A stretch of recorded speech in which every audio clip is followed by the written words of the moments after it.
새해 복 많이 받으십시오. 옆에 분들하고 인사 한번 나누시죠. 새해 복 많이 받으십시오.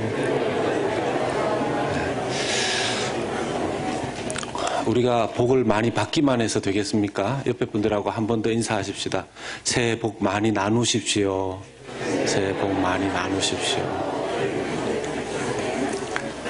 사람이 뭘 좀 받았으면 나누는 것이 바른 도리인 줄로 믿습니다. 우리가 복을 많이 받기를 원하는 것은 또 한편 복을 많이, 그 받은 복을 나누기 위함도 있는 줄로 믿습니다.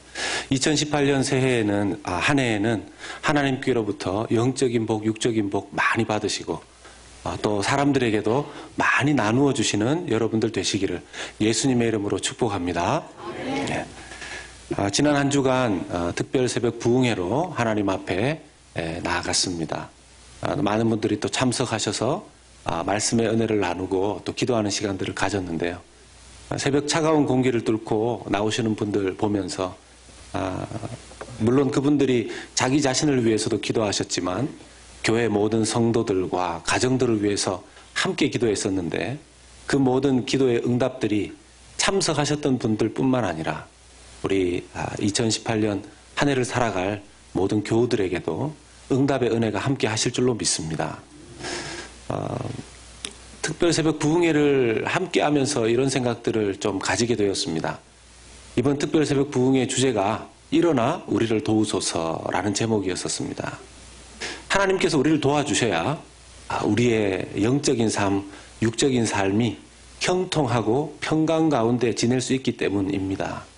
우리 힘으로 아무리 우리의 믿음의 길을 걸어가려고 해도 한계가 있게 마련입니다. 그리고 또한 2018년 표를 강하고 담대하라 이렇게 기도하면서 세워보았습니다. 이 강하고 담대하라 1년 동안 여러분들과 저의 마음 가운데 계속해서 울려 퍼지는 하나님의 말씀이기를 원합니다.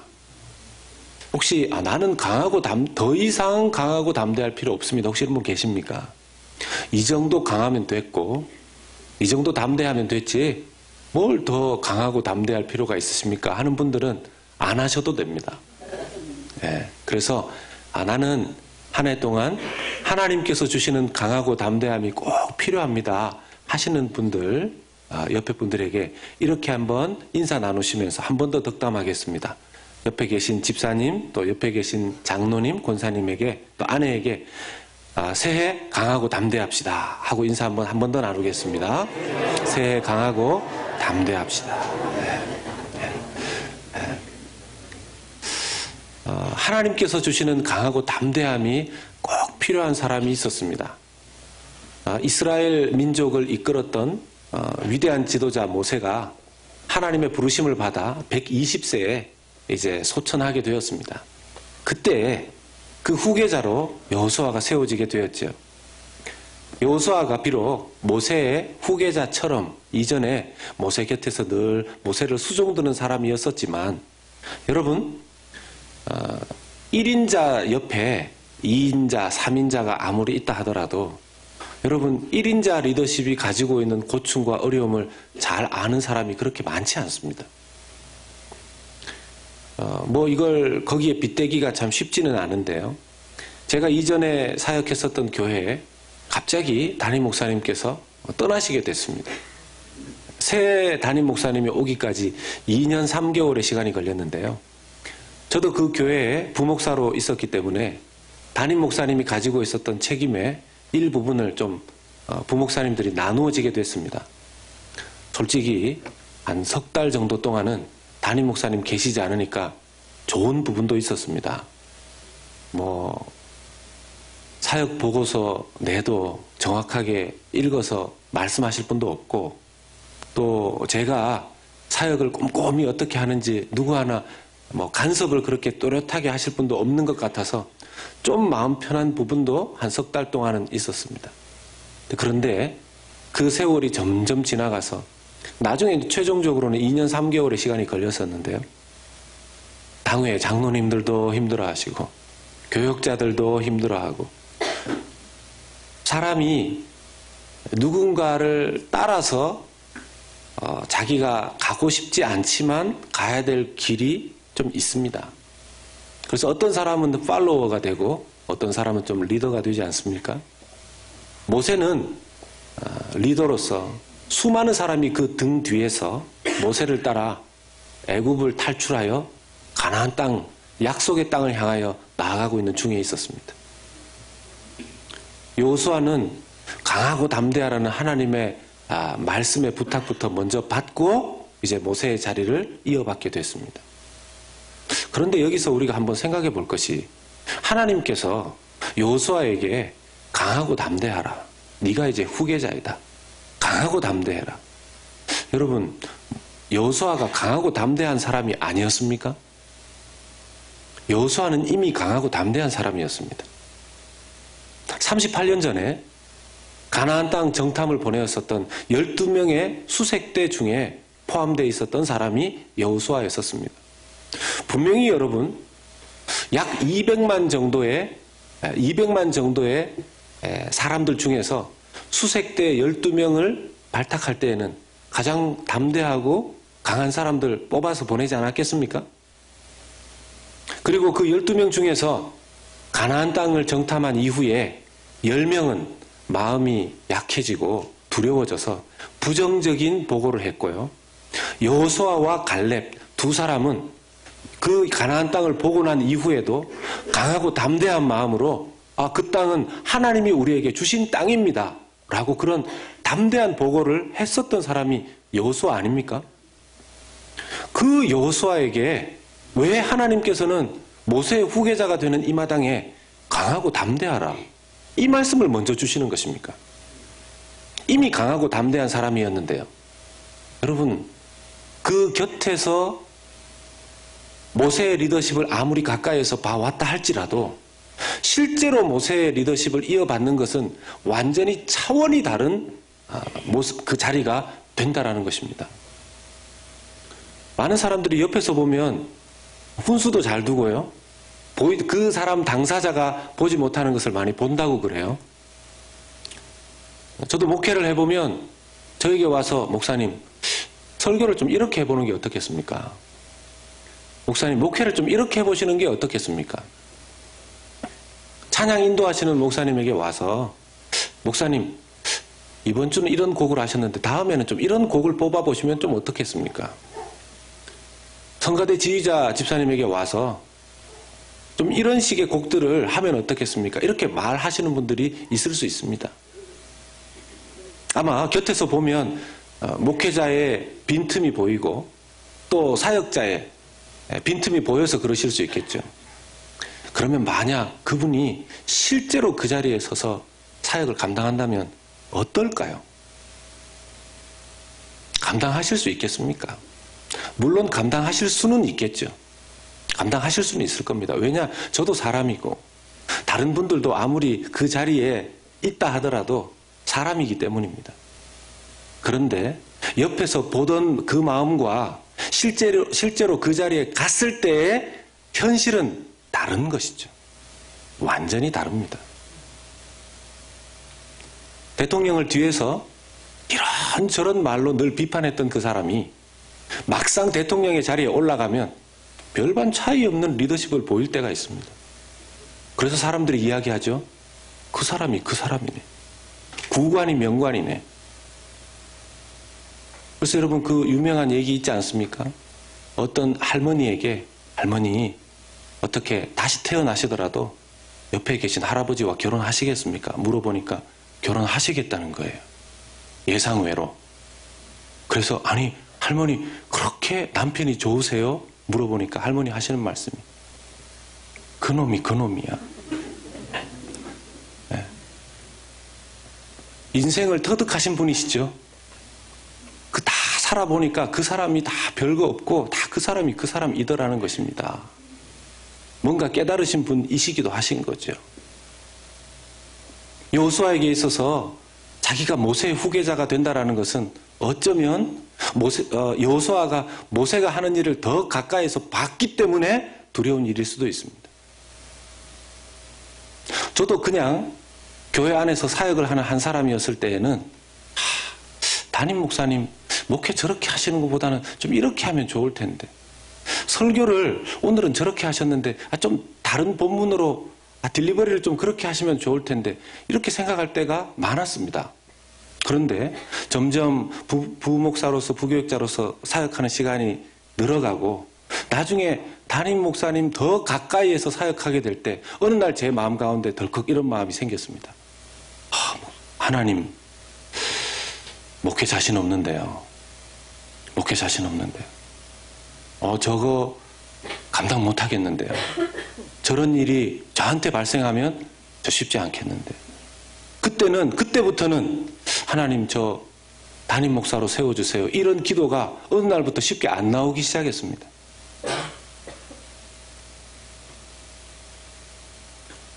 여호수아가 그런 마음이 아니었을까 하는 생각이 듭니다. 그런 여호수아에게 하나님께서 첫 번째로 주신 그 후계자에게 주신 메시지가 강하고 담대하라라는 것이었습니다. 여호수아는 그런 후계자였기 때문에 하나님께서 강하고 담대하라 이렇게 말씀을 했다라면, 여기 계신 여러분들은 뭐 특별히 그렇게 무슨 큰 기업의 사장님도 아니시고 무슨 교회 공동체의 담임 목사도 아니시고 뭐 나라의 지도자도 아니신데, 그러면 강하고 담대하라는 이 말을 우리에게는 어떻게 적용해야 될까요? 여러분, 여호수아가 모세의 후계자가 되겠다는 마음으로 처음부터 나섰을까요? 아닙니다. 여호수아도 이런 날이 자기에게 올 줄 몰랐었을 겁니다. 우리의 삶의 자리도요, 어쩌다 보니 지금의 자리에 앉아있는 경우들도 참 많습니다. 그냥 직장에 들어가서 이 직장에 들어가게 하신 것이 감사해서 열심히 그 직장에서 뛰었는데 승진이 되더라는 것이죠. 그러다 보니까 그 직장에서 높은 자리에 올라갔어요.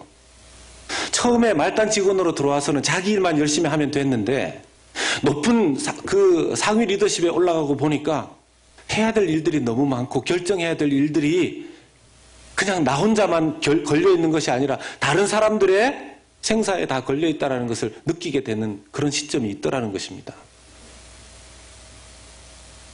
그냥 한 사람 사랑해서 또 한 사람 사랑해서 결혼해서 가정을 꾸리고 싶어서 결혼을 했는데, 결혼하고 나니까 남편이 되어 있고 아내가 되어 있다는 겁니다.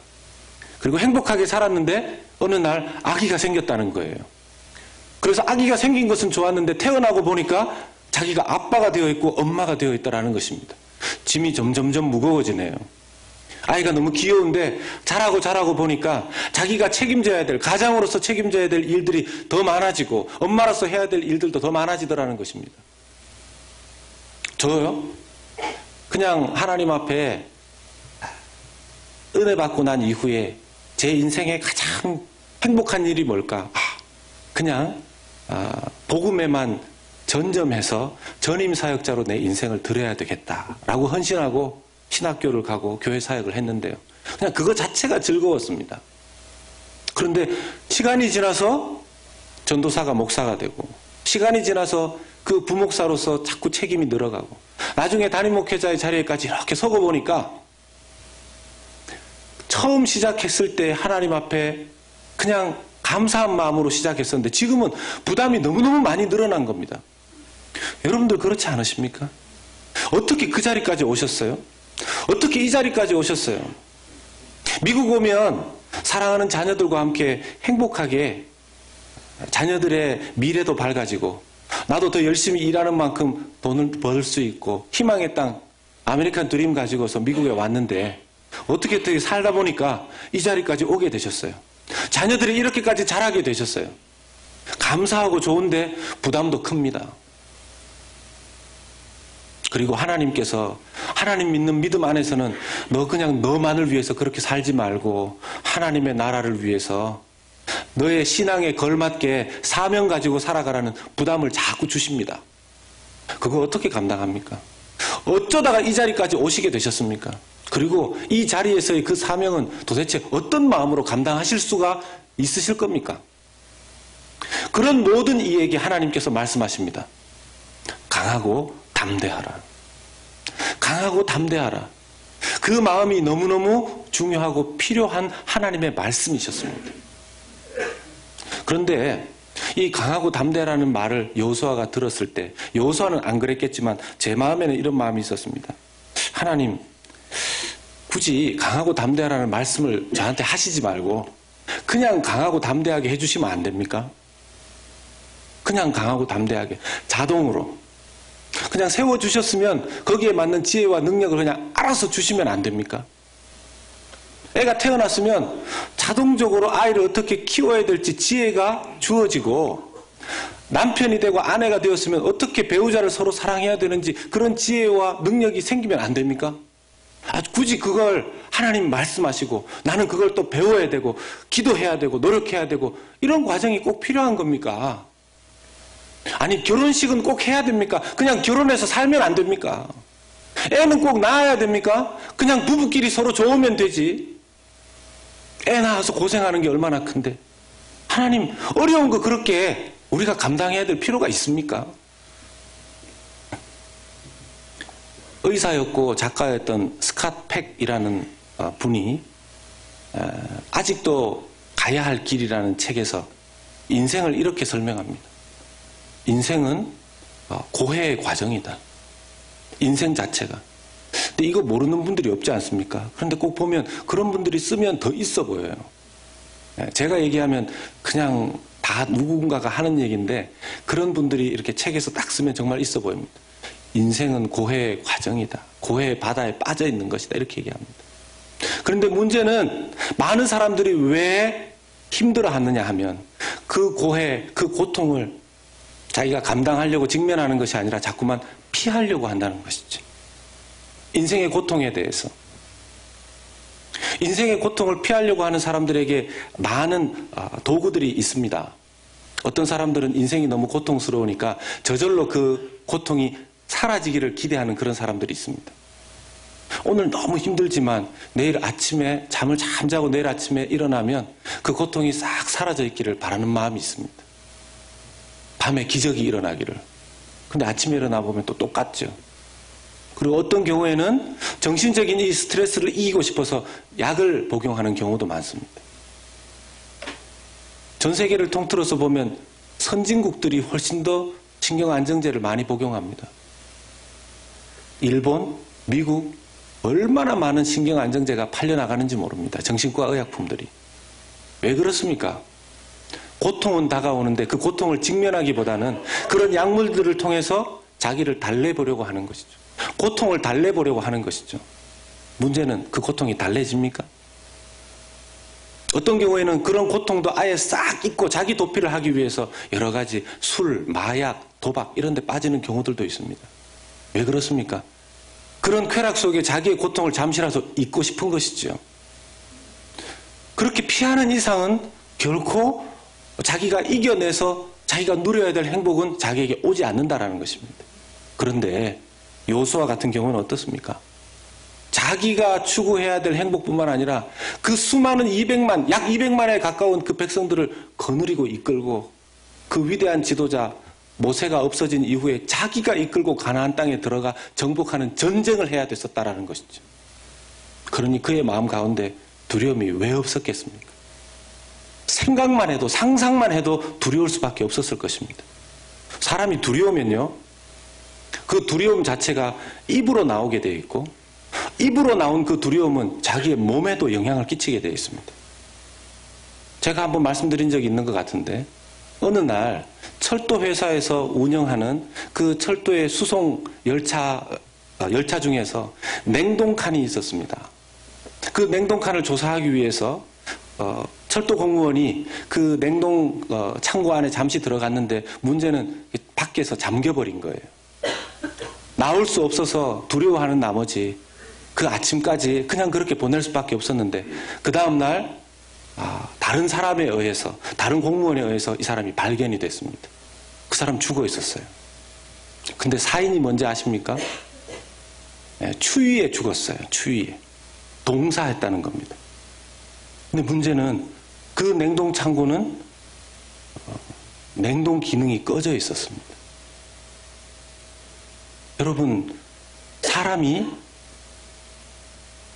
너무 두렵고 그 그 현실 속에서 자기가 거기에 사로잡혀 버리면 현실보다도 더 큰 어려움을 자기가 겪게 된다는 것입니다.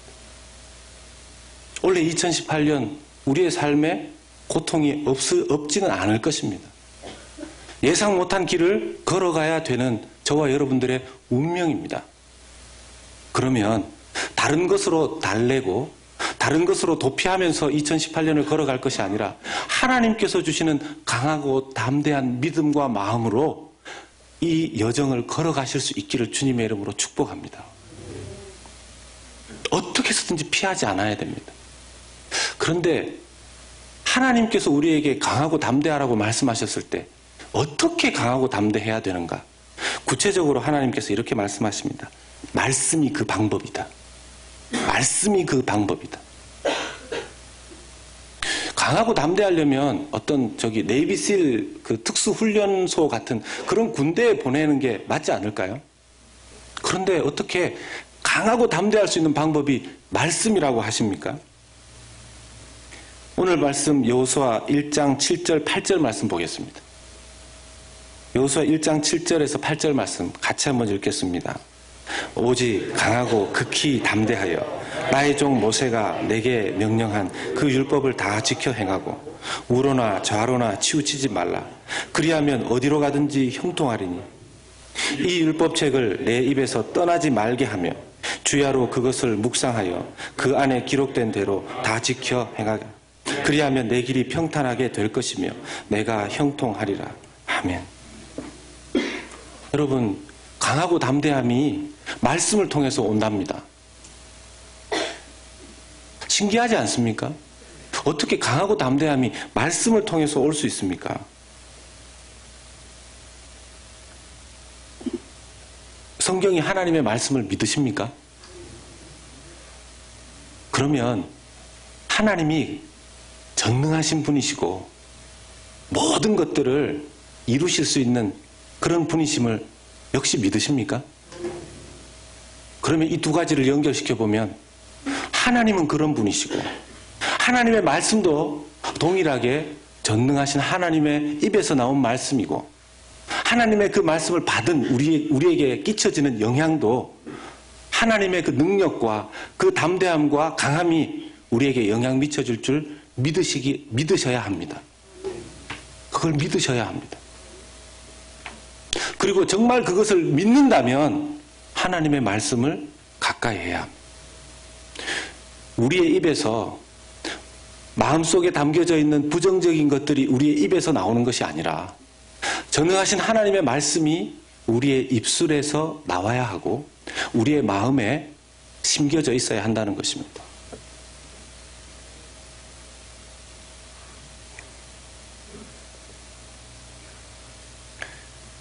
말씀을 통해서 강하고 담대하는 방법 세 가지를 짧게 보면 첫 번째는 하나님의 말씀이 자신을 강하고 담대하게 할 것을 믿으셔야 합니다. 믿으셔야 합니다. 그리고 그걸 정말 믿는다면 입술로 선포하시기 바랍니다. 한번 따라서 하십시다. 하나님께서 강하고 담대하라고 하셨습니다. 저기 보니까 한 3명 정도가 안 따라 하시는데 다시 하겠습니다. 그분 때문에 또 자꾸 반복하게 하시지 마시고 도와주십시오. 다시 하겠습니다. 하나님께서 강하고 담대하라고 하셨습니다. 하나님께서 강하고 담대하라고 하셨습니다. 그래서 저는 강하고 담대해지겠습니다. 강하고 담대해지겠습니다. 이것을 입술로 선포하십시오. 이것을 입술로 말하십시오. 혼자 차를 타고 직장에 가실 때든지 집으로 돌아오실 때든지 혼자 계시는 그 어느 때라도 이거 어떡하지? 이 일을 앞으로 어떡하지? 이렇게 말씀하시는 게 아니고 하나님 강하고 담대하라고 말씀하셨으니까 강하고 담대해지겠습니다. 한번 강하고 담대해 보겠습니다. 어제 일이 그렇게 엉망이 되어졌지만 하나님께서 도와주시면 강하고 담대하게 한번 이겨내 보겠습니다. 모든 상황이 부정적으로 돌아가더라도 여러분 입술에서 하나님께서 기뻐하시는 말이 입에서 선포되실 수 있기를 주님의 이름으로 부탁드립니다.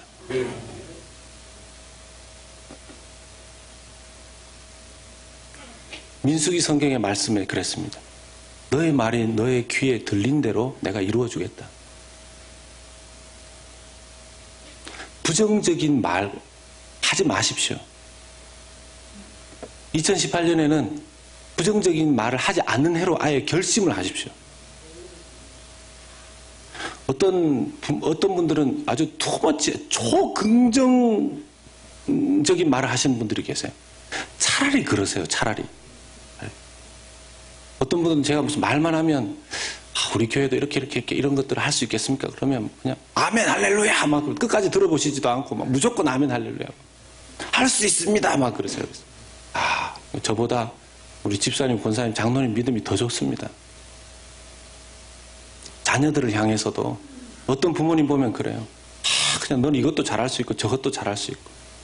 어떤 때는 좀 지나치신 거 아닌가? 그렇지 않습니다. 우리 애는 이것도 못하고 저것도 못하고 그렇게 말하는 것보다는 1000배, 만배, 10만배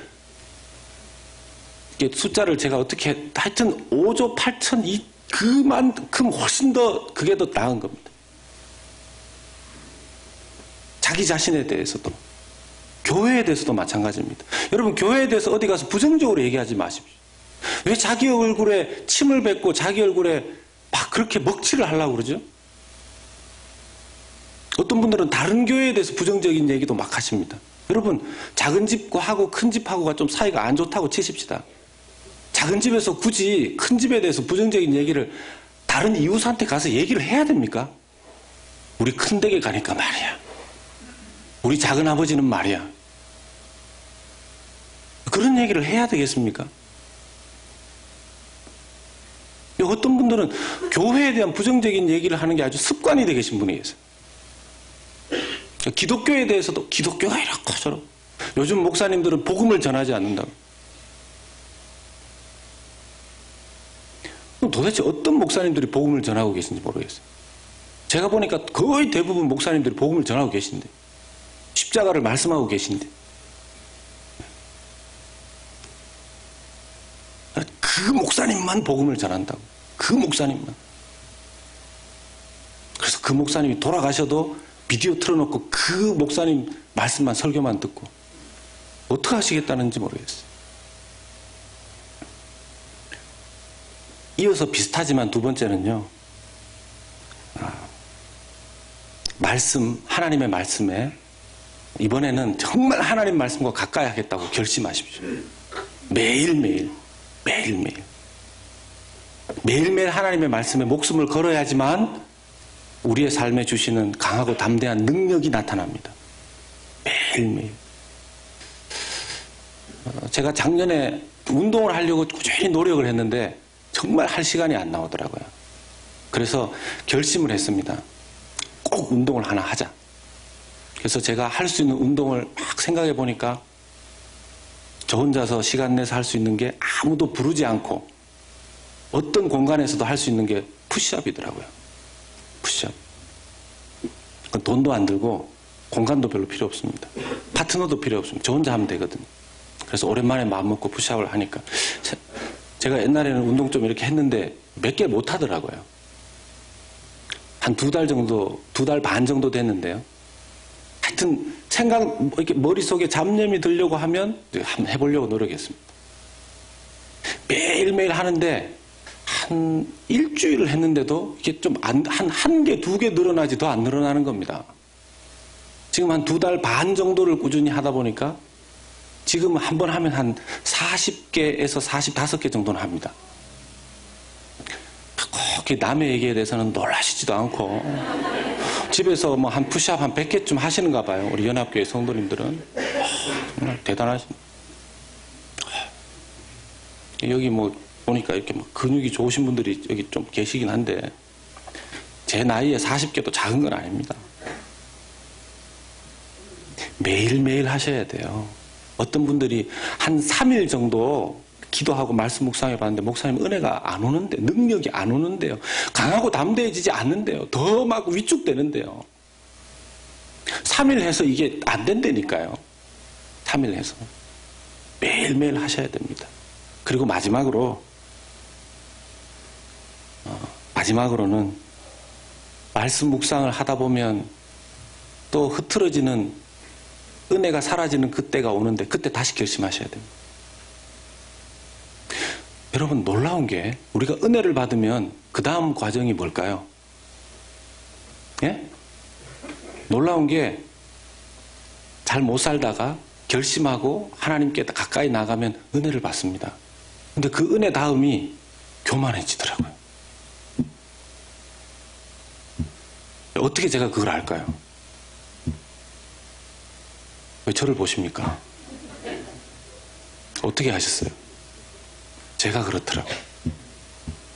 사람이 은혜 받고 난 다음에 더 은혜 받아야지, 더 겸손해야지 이렇게 되어야 되는데 정말 죄성이 얼마나 충만한지 은혜 좀 받고 나면 교만해져요. 겸손해지는 게 아니라. 그래서 제일 위험한 때가 언제인지 아십니까? 기도원 갔다 오는 사람 만날 때입니다. 기도원 갔다가 내려오는 사람에게는 자기 빼고는 다 죄인이에요. 이 죄악된 세상에 내려와서 그래서 기도원 갔다 내려오는 사람 만날 때 조심하셔야 됩니다. 그 사람이 당신 죄인이야 얘기하면 맞습니다. 맞습니다. 그날은 일단 그렇게 받아주셔야 돼요. 이 사이클이 좀 끊어지면 좋겠는데요. 은혜 받고 교만해져서 은혜가 싹 사라질 때. 언제가 제자훈련 받는 사람이 언제가 제일 위험할까요? 제자훈련 끝났을 때.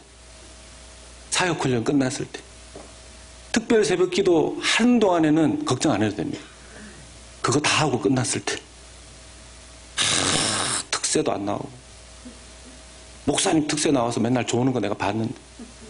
장로님 내가 조는 거 봤는데. 권사님 맨날 기도도 안 하시고. 빨리 가시고.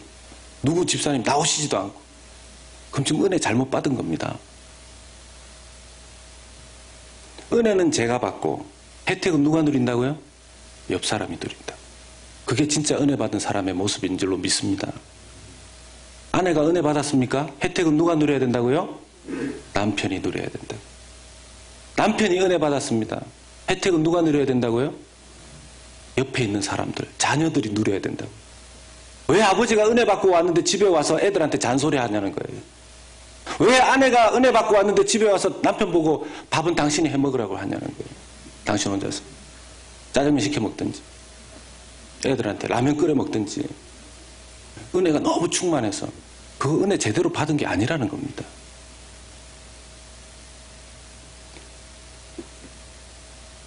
하나님께서 말씀을 통해서 강하고 담대해야 된다.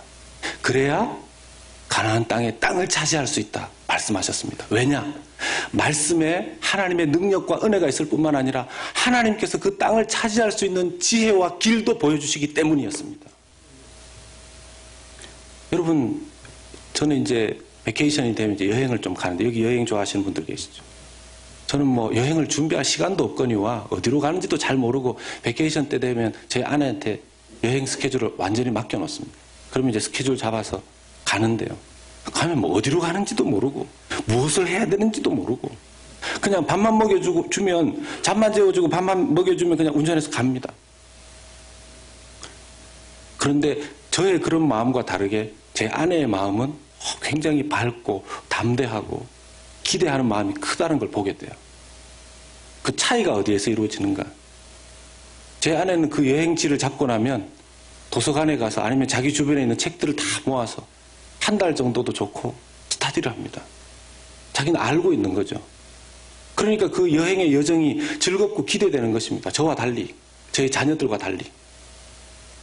가나안 땅을 어떻게 들어가야 되는지, 가나안 땅에 무엇이 있는지, 가나안 땅을 어떻게 정복해야 되는지, 사실은 그때 책도 없고 가이드도 없고 그렇다면 하나님의 말씀밖에, 하나님밖에 가나안을 어떻게 정복해야 되는지, 가나안이 무엇에 있는지, 가나안과의 싸움에서 어떻게 이겨야 되는지의 모든 지략들이 말씀 안에 다 들어 있었기 때문에 하나님께서는 말씀을 붙들라고 부탁한 것입니다.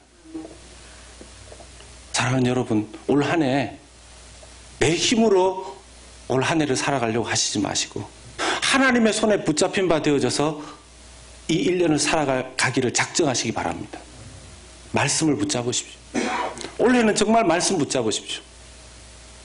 따라서 하십시다. 내가 말씀을 붙잡으면 하나님께서 나를 붙잡는 줄 믿습니다. 아멘. 내가 말씀 붙잡으면 하나님께서 나를 붙잡아 주시는 줄로 믿습니다. 우리 같이 한번 기도하고 마치도록 하겠습니다. 우리 같이